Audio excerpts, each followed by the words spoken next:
जय हिंद दोस्तों, नमस्कार। बात कर लेते हैं आज के दिन भर की सारी बड़ी खबरों की, जहां सबसे पहले आपको बताएंगे भारतीय सेना ने दफनाए थे हमारे सैनिक। जी हां, फजलुर रहमान ने बताया युद्ध का सच, अब हो रही पाकिस्तान की थू थू। दोस्तों, मौलाना डीजल का पाकिस्तानी फौज पर सबसे तीखा वार, आसिम मुनीर की दिलाई औकात याद बताएंगे, शहीद पाकिस्तानियों को हिंदुओं को सौंपा गया वाला बयान दिया है दोस्तों इस मौलाना डीजल ने। वहीं किसके कहने पर भारत ने पाकिस्तान को बख्शा ऑपरेशन सिंदूर पर, क्या कहा इमरान खान की बहन ने, खोल दिए धमाकेदार राज, चौतरफा घिरे आसिम मुनीर और शहबाज। वहीं बताएंगे पीओके में हिंसा और मानवाधिकार हनन पर घिर गया पाकिस्तान, यूनाइटेड नेशन रिपोर्ट से मच गया तहलका, स्वतंत्र जांच की उठ गई मांग, क्या टूटने की कगार पर है पाकिस्तान, 4 मोर्चों पर घिरे शहबाज मुनीर, दुनिया के नक्शे पर उभरेगा अब नया देश, क्यों कह रहे हैं हम ऐसा, आपको दोस्तों वहीं बताएंगे कैसे सिंधु जल संधि पर भारत के सामने पाकिस्तान का हर दांव हुआ बेकार, अब चीन के कंधे पर रखकर चलाएगा बंदूक। दोस्तों, इतना ही नहीं, आपको बताएंगे मोहम्मद यूनुस की राह पर तारिक रहमान, बांग्लादेश में अडानी की बिजली पर फिर टकराव, किया इस पर सबसे बड़ा दावा। दोस्तों, वहीं आपको बताएंगे सीजेपी प्रोटेस्ट के बीच दिल्ली में बड़ी हलचल, अमित शाह ने धर्मेंद्र प्रधान के साथ की मैराथन मीटिंग, आखिर क्या होने वाला है, क्या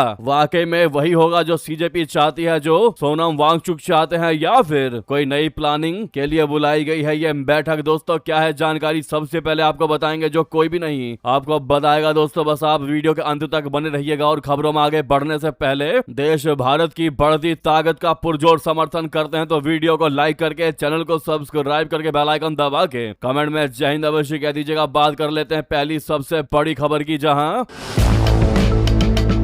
पाकिस्तान के धार्मिक राजनीतिक नेता मौलाना फजलुर रहमान, जिन्हें मौलाना डीजल कहा जाता है, उन्होंने पाकिस्तानी सेना पर अभी तक का सबसे बड़ा तीखा हमला बोला। दोस्तों, उन्होंने कहा है कि पाकिस्तानी सेना ने ही शहीदों का अपमान किया है। उन्होंने कहा है कि अपने अपराधों को छिपाने के लिए पाकिस्तानी सैन्य अधिकारी शहीदों की आड़ लेने का प्रयास करते हैं। उन्होंने ये तक कह दिया कि पाकिस्तानी सेना ने कर्नल शेर खान के शव को तब स्वीकार किया था जब भारत ने जोर दिया था। जी हाँ, मौलाना डीजल ने एक कार्यक्रम में कहा कि तुम्हारी नजरों में शहीद की क्या कदर कीमत है, क्या वो बता सकते हो, क्या तुम कौम को बता सकते हो कि कारगिल में कितने जवान शहीद हुए और आपने वहां से कितने शहीदों के जनाजे लाए। उन्होंने आगे कहा कि तुमने अपने शोहदाओं को हिंदुओं को सुपुर्द किया और वहां से एक बयान आया कि हमने उन्हें इस्लामी तरीके से दफन कर दिया। उनकी तादाद अलग अलग बताई जा रही है, लेकिन है सैकड़ों में। मौलाना फजलुर रहमान ने कहा कि तुमने अपने शहीदों के जनाजे हिंदुओं के हवाले कर दिए। कर्नल शेर खान अगर हमें मिला तो वो हिंदुस्तान के जोर देने के बाद मिला, वरना तुम उनको भी लेकर नहीं आ रहे थे।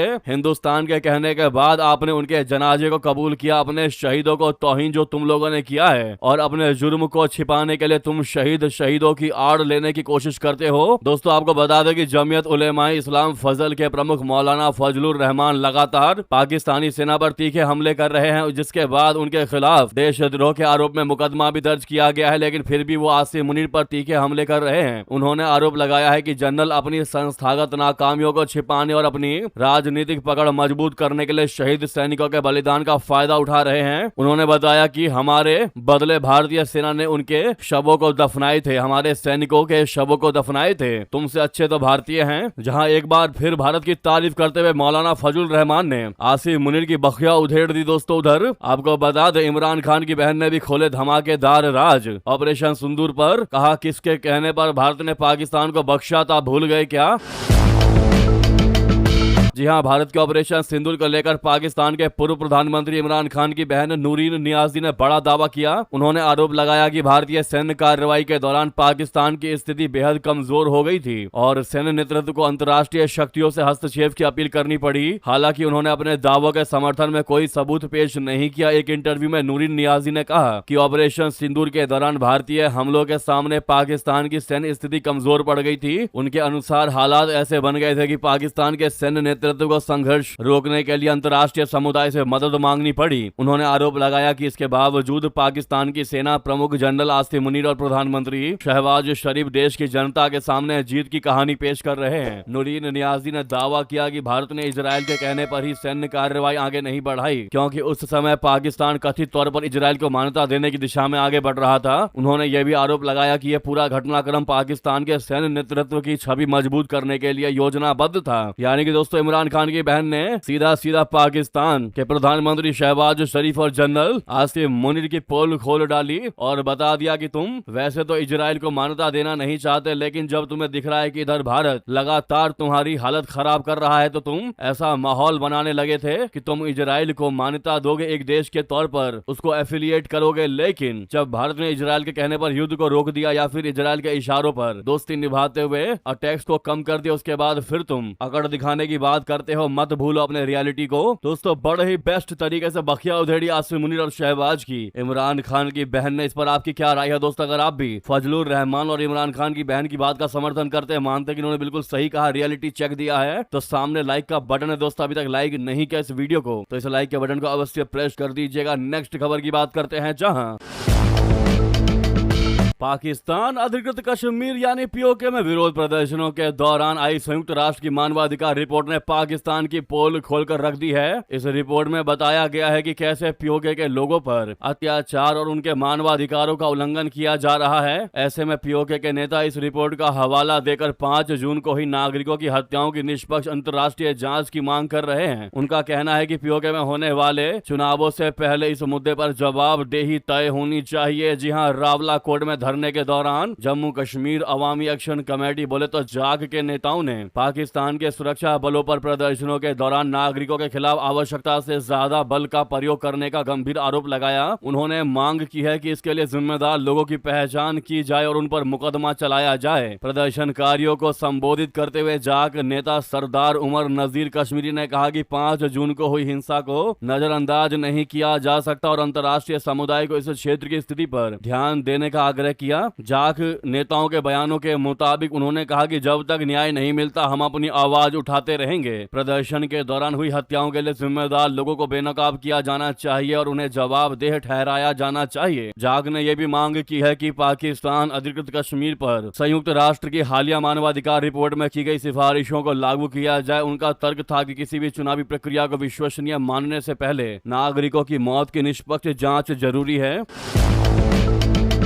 दोस्तों वहीं आपको बता दें क्या टूटने की कगार पर है पाकिस्तान। 4 मोर्चों पर घिरे शहबाज मुनीर, दुनिया के नक्शे पर उभरेगा अब नया देश। जी हां, आप समझ ही गए होंगे हम किसकी बात कर रहे हैं। जी हां दोस्तों, हम बात कर रहे हैं बलूचिस्तान क्षेत्र की। बता दें पाकिस्तान जो है वो इस समय ऐसे दौर से गुजर रहा है जहां उसे एक नहीं बल्कि कई मोर्चों पर मुश्किलातों का सामना करना पड़ रहा है। देश के अलग अलग हिस्सों में सुरक्षा चुनौतियां, राजनीतिक असंतोष और सीमा विवाद एक साथ उभर कर सामने आए हैं। बलूचिस्तान में अलगाववादी गतिविधियां तेज हैं। खैबर पख्तूनख्वा में तहरीके तालिबान पाकिस्तान लगातार हमले कर रहा है। पाकिस्तान अधिकृत कश्मीर यानी पीओके में राजनीतिक अधिकारों को लेकर आंदोलन जारी है और अफगानिस्तान सीमा पर भी तनाव जो है वो कम होने का नाम नहीं ले रहा। अब इन सभी घटनाओं ने पाकिस्तान की सुरक्षा व्यवस्था और शासन क्षमता पर बहुत बड़े और नए सवाल खड़े कर दिए हैं। दोस्तों ग्लोबल टेररिज्म इंडेक्स 2026 के अनुसार वर्ष 2025 में पाकिस्तान में आतंकवाद से जुड़ी 1139 मौतें दर्ज की गई, जो 2013 के बाद सबसे अधिक है। वहीं इस्लामाबाद स्थित Pakistan institute for conflict and security studies यानी पिक्स के मुताबिक जून 2026 में 118 आतंकी घटनाएं दर्ज हुई हैं, जिनमें 112 लोगों की मौत और 148 लोग घायल हुए हैं। विशेषज्ञों का मानना है कि पाकिस्तान जिन संगठनों से आज जूझ रहा है उनमें से कई उसके पुराने सुरक्षा और क्षेत्रीय रणनीतिक फैसलों का ही परिणाम है। बलूचिस्तान लंबे समय से पाकिस्तान के लिए सबसे संवेदनशील इलाकों में गिना जाता है। यहाँ एक तरफ बलूचिस्तान लिबरेशन आर्मी स्वतंत्र बलूचिस्तान की मांग को लेकर सक्रिय है, जबकि दूसरी ओर टीटीपी इस इलाके के पश्तून बहुल क्षेत्रों में अपनी मौजूदगी बढ़ा रहा है। हाल के दिनों में जियारत जिले में टीटीपी ने पुलिस चौकी पर हमला किया। इस हमले में कई पुलिसकर्मी मारे गए और कुछ का अपहरण करने के बाद उनकी हत्या कर दी गई। अब ऐसे में बलूचिस्तानियों ने भी ठान लिया है दोस्तों कि वो अब पाकिस्तान से अलग होकर ही दिखाएंगे और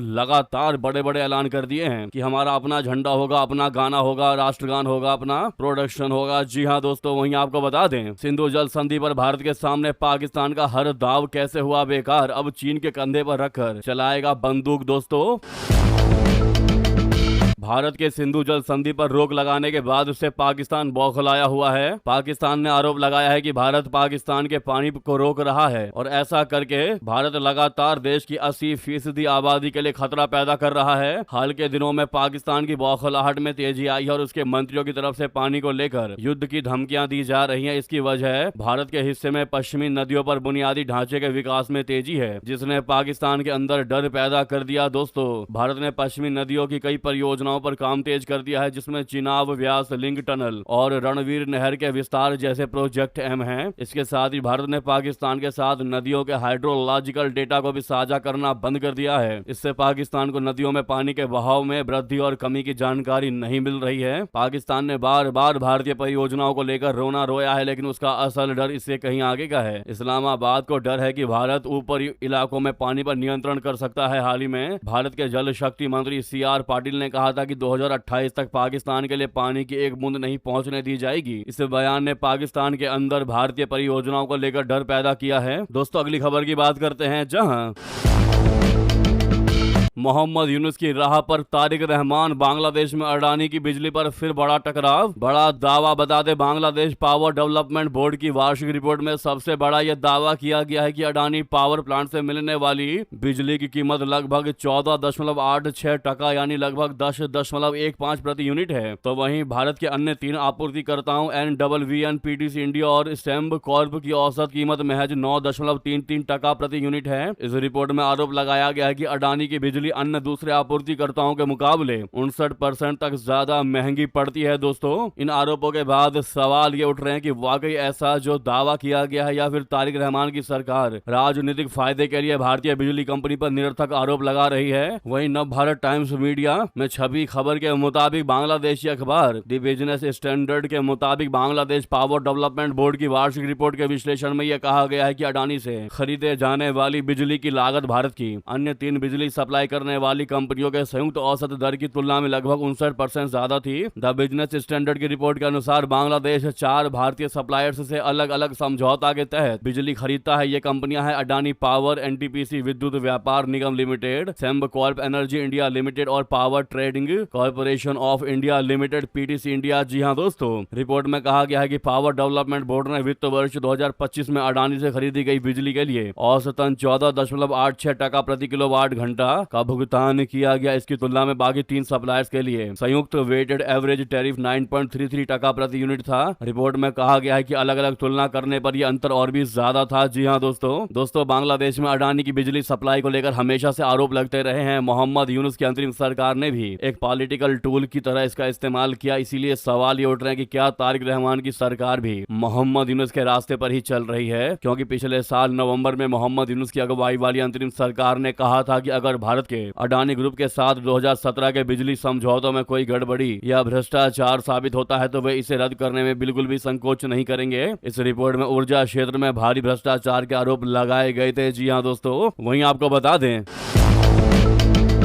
बांग्लादेश में अल्पसंख्यकों के अधिकारों को लेकर एक बार फिर भारी हंगामा शुरू हो गया है। ढाका में नेशनल प्रेस क्लब के बाहर शनिवार को अल्पसंख्यक समुदायों के नेताओं ने विरोध प्रदर्शन किया। यह प्रदर्शन एक हिंदू युवक हरिदास चंद्र तरणी दास की गिरफ्तारी के विरोध में हो रहा था। अल्पसंख्यक नेताओं का आरोप है कि हरिदास पर मनी लॉन्ड्रिंग के झूठे आरोप लगाए गए हैं। वो ये दावा कर रहे हैं कि गायक बांधा जिले के पलाशबाड़ी में भगवान श्री राम जी की 81 फीट ऊंची विशालकाय प्रतिमा के निर्माण को रोकने के लिए सरकार ने यह मनगढ़ंत कार्रवाई की है। बांग्लादेश हिंदू बौद्ध ईसाई एकता परिषद के आयोजित इस प्रदर्शन में हिंदू, बौद्ध और ईसाई समुदायों के नेता एकजुट हुए। सभी ने प्रशासन पर धार्मिक अल्पसंख्यकों को निशाना बनाने का आरोप लगाया और हरिदास की तुरंत रिहाई की मांग की। एकता परिषद के महासचिव मनिंद्र कुमार नाथ ने इस गिरफ्तारी की आलोचना की है। उन्होंने कहा कि सरकार ने 2-3 दिन पहले हरिदास चंद्र तरणी दास को इस दावे पर गिरफ्तार किया कि उन्होंने पलाशबाड़ी में रामचंद्र देवता की मूर्ति बनाई थी। दोस्तों, नेक्स्ट खबर की बात करते हैं, जहां ईरान की बड़ी ही सीधी धमकी। कहा, अमेरिका ने हमला किया तो नहीं बचेगा यूएई, तुरंत खाली कर दो दुबई अबू धाबी एयरपोर्ट्स। जी हां दोस्तों, अमेरिका और ईरान के बीच बढ़ते सैन्य तनाव के बीच ईरान ने संयुक्त अरब अमीरात बोले तो यूएई को कड़ी चेतावनी दी है। ईरानी मीडिया में प्रकाशित एक बयान के अनुसार यदि अमेरिका ने ईरान के नागरिक बुनियादी ढांचे पर नए हमले किए तो Dubai international airport, Abu Dhabi international airport, जेबेल Ali port और फुजैरा पोर्ट को खाली करा लेना चाहिए। ईरानी मीडिया में प्रकाशित चेतावनी में ईरान का कहना है कि यदि अमेरिकी हमले जारी रहे तो क्षेत्र के महत्वपूर्ण परिवहन और व्यापारिक केंद्र भी जोखिम में आ सकते हैं। यह बयान ऐसे समय में आया है जब अमेरिका और ईरान के बीच सैन्य टकराव लगातार जारी है। हाल के दिनों में दोनों देशों के बीच हवाई हमलों और जवाबी कार्रवाई की घटनाओं ने पूरे पश्चिम एशिया में सुरक्षा चिंताएं बढ़ा दी हैं। दोस्तों,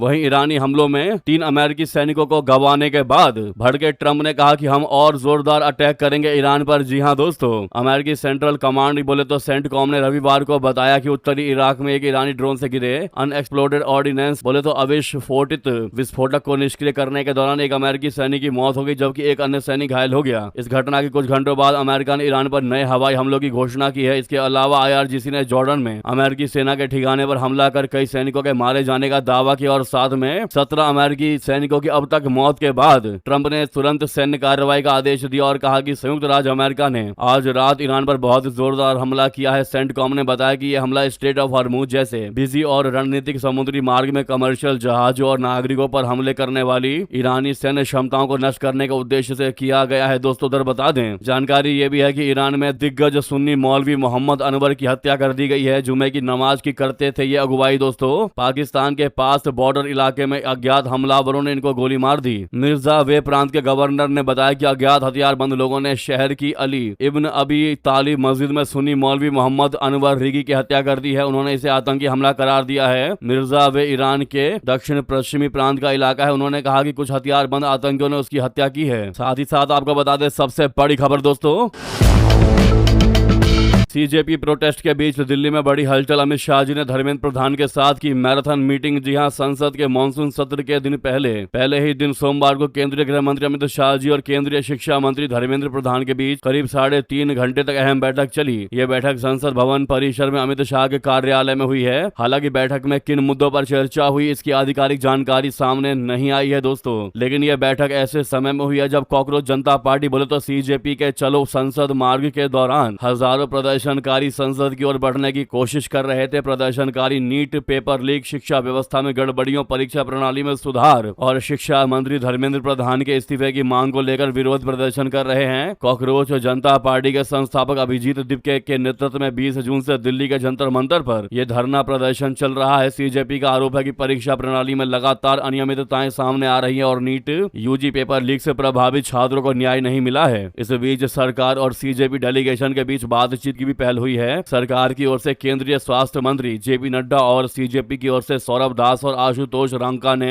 कर्तव्य भवन में मुलाकात की। CJP के प्रतिनिधियों ने JP नड्डा को अपना ज्ञापन सौंपा। CJP ने सरकार से अस्पताल में भर्ती सोनम वांगचुक की रिहाई, केंद्रीय शिक्षा मंत्री धर्मेंद्र प्रधान का इस्तीफा, नीट 2026 पेपर लीक के बाद आत्महत्या करने वाले छात्रों के परिवारों को 1-1 करोड़ रुपए का मुआवजा देने की मांग की है। CJP ने कहा कि हम ये भी मांग करते हैं कि दिल्ली पुलिस शांतिपूर्ण प्रदर्शनकारियों पर बल प्रयोग तुरंत बंद करे, क्योंकि हमारी मांगे जायज हैं और भारत के युवाओं की आकांक्षाओं के अनुरूप है। जी हां दोस्तों, वहीं इस मुलाकात के बाद JP नड्डा ने ट्वीट किया, एक्स पर पोस्ट करते हुए कहा कि आज सुबह पहली बार प्रदर्शनकारियों की ओर से सरकार के साथ बातचीत करने का प्रस्ताव आया है और सुबह 11:30 बजे के बाद, अगर एग्जैक्ट टाइम की बात करें तो 11:50 AM से ही हमारी बातचीत जारी है। सौहार्दपूर्ण वातावरण में मुलाकात हुई। उनके डेलीगेशन के साथ विस्तार से पहले मौखिक चर्चा हुई और उनके द्वारा लगभग 4 बजे मुझे लिखित याचिका दी गई। मैंने सभी प्रदर्शनकारियों से अनुरोध किया है कि वे अपने धरने को समाप्त करें और सामान्य स्थिति बहाल करने में प्रशासन की मदद करें। तो यह अभी की सबसे बड़ी और लेटेस्ट अपडेट दोस्तों, जंतर मंतर दिल्ली और इन प्रदर्शनकारियों को लेकर। क्या है इस मुद्दे पर आपकी राय, इनकी मांगों को लेकर प्रदर्शनकारियों पर आपकी निजी राय क्या है दोस्तों, अवश्य कमेंट करके बताइएगा। क्या इनकी मांग सही है या गलत दोस्तों, बताइएगा जरूर। देखते हैं क्या है आप लोगों की निजी राय। रिक्वेस्ट है जहां पर भी आपका ग्रुप हो, चाहे फेसबुक, व्हाट्सएप या एक्स, इस वीडियो को शेयर अवश्य करिएगा और लगे हाथों वीडियो को लाइक करके इस चैनल को सब्सक्राइब करके बेल आइकन दबा के कमेंट में जय हिंद कहना तो बिल्कुल भी मत भूलिएगा। आपसे मिलता अगली खबर में। बहुत बहुत धन्यवाद, बहुत बहुत आभार। जय हिंद, जय भारत।